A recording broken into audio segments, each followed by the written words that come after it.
تحریک انصاف کو آپ نے اب بالآخر آپ شامل ہو گئے. میرا تعلق جو ہے وہ عمران خان صاحب کے ساتھ اس وقت شروع ہوا تھا جب ان کی حکومت ختم ہونے والی تھی. جب میری ان سے ملاقات ہوئی تو اس دن پہلی ملاقات تھی، اسی میں انہوں نے کہا کہ آپ ہمارے ساتھ شامل ہو جائیں. مریم کو بھی پتہ ہے، اس کے نواز شریف صاحب کو بھی پتہ ہے، شہباز شریف صاحب کو بھی پتہ ہے. میرے خیال میں 13 جماعتوں کو یہ پتہ ہے کہ ان کی اب پولیٹیکل حیثیت کہاں پہنچ چکی ہے. بڑے بڑے جلسوں سے اٹھ کر تو شادی ہالوں میں، اور شادی ہال بھی نہیں بھر رہے. چیف جسٹس آف پاکستان سماعت جاری ہے، کیا سمجھتے ہیں کہ چیف جسٹس ڈٹے رہیں گے؟ اس وقت جو ہے وہ سپریم کورٹ پہ انڈائریکٹ حملہ کیا جا رہا ہے، اور پاکستان کی جمہوریت کو ایک بہت بڑا دھچکا.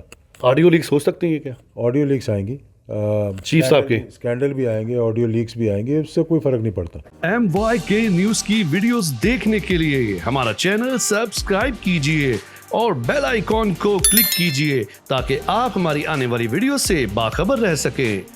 بسم اللہ الرحمن الرحیم. ناظرین کرام السلام علیکم. Wasim Hashmi MYK news Urdu service کے ساتھ موجود ہوں. اس وقت پاکستان کی ایک سیاسی شخصیت کسی تعارف کے محتاج نہیں ہے، جناب عزت مآب اعجاز الحق صاحب. ریسنٹلی انہوں نے جوائن کیا ہے پاکستان کی بڑی تیزی کے ساتھ پھیلتی صف اول کی سیاسی جماعت پاکستان تحریک انصاف کو. السلام علیکم سر. جی وعلیکم السلام، بہت شکریہ آپ کا. تحریک انصاف کو آپ نے اب بالآخر آپ شامل ہو گئے، شیخ وقاص اکرم صاحب بھی شامل ہو گئے. تحریک انصاف میں ایسا کیا ہے کہ سارے جوک در جوک عمران خان صاحب کی طرف بھاگ رہے ہیں؟ میرا تعلق جو ہے وہ عمران خان صاحب کے ساتھ اس وقت شروع ہوا تھا جب ان کی حکومت ختم ہونے والی تھی. جب وہ وزیر اعظم تھے 3.5 سال تو میری ان سے ملاقات بھی نہیں ہوئی تھی. 5 مارچ 2022 کو جب میری ان سے ملاقات ہوئی تو اس دن پہلی ملاقات تھی، اسی میں انہوں نے کہا کہ آپ ہمارے ساتھ شامل ہو جائیں. اور پھر اس کے بعد متعدد مرتبہ وہ یہ کہتے رہے. تو کنڈیشن ایک ہی تھی کہ بھئی ہم اپنی پارٹی کو ضم نہیں کریں گے. ٹھیک ہے، تو میں شامل ہوا ہوں. پارٹی ہماری جو ہے وہ اسی طرح چلتی رہے گی. پارٹی ہے، میں اب اس کا سرپرست ہوں گا، تو اس کی صدارت جو ہے وہ شاید ڈاکٹر انوار الحق صاحب کو دے دیں. بڑے جو سیاسی افراد ہیں، ممبر رہنما ہیں آپ کے، جیل کی ہوا کھا چکے ہیں. اس موقع پہ آپ شامل ہو چکے ہیں، تو آپ بھی چاہتے ہیں کہ آپ بھی جیل کی ہوا کھائیں کہ جس طرح کے حالات و واقعات ہیں. وزیر داخلہ رانا ثناء اللہ صاحب وہ تو میرے خیال میں کسی کو نہیں بخش رہے. دیکھیں، انہوں نے ایک بڑی سیاسی تاریخ کی بڑی ایک اہم اور بڑی افسردہ میرے نزدیک بات انہوں نے کی ہے. اس قسم کی تھریٹ جو ہے وہ میں نے کبھی ماضی میں نہیں دیکھی کہ یا ان کا وجود رہے گا یا ہمارا وجود رہے گا، یا ان کی سیاست رہے گی یا ہماری سیاست رہے گی. ان کی زبان سے یہ سن کر مجھے اس دن شوق لگا. اور میں سمجھتا ہوں کہ سیاست میں سب کو ایک ایک قدم پیچھے جانے کی ضرورت ہے. اس نہج تک نہ پہنچیں کہ آپ ایک دوسرے کی جان کے پیچھے پڑ جائیں. تو جیل جانے کی آپ نے بات کی، میں ماضی میں 4 مرتبہ اڈیالہ جیل کی سیر کر رہے ہوں. تو یہ کوئی نئی بات نہیں ہے. ایک دفعہ ایسا ہوا تھا کہ میری بیل ہو گئی، تو میں اڈیالہ جیل سے نکلا اور ہماری سینٹرل ورکنگ کمیٹی کی میٹنگ ہو رہی تھی. میں جا رہا تھا مرغلہ روڈ پہ، نواز شریف صاحب اس کو ہیڈ کر رہے تھے کہ راستے سے جو ہے اس وقت میرے خیال میں وٹو صاحب تھے چیف منسٹر، جنرل بابر تھے ڈیفینس وزیر داخلہ. تو انہوں نے کہا کہ یہ کیسے چھوٹ گیا، بھائی اس کو اٹھاؤ، وہاں دوبارہ اٹھاؤ. لیکن انہوں نے نہیں اٹھایا.